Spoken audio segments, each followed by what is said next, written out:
Hi, a customer had a problem with her nail lifter, and she said that anytime she pushes the nail lifter, it turns around this supporting shaft.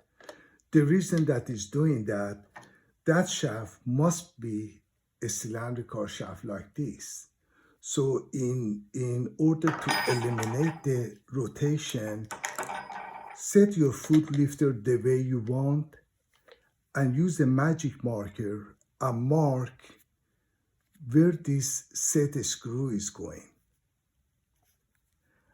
And then take your nail lifter out and use a file or a grinder and make a flat surface where that bolt would sit. That would eliminate the rotation and you will not have a problem anymore.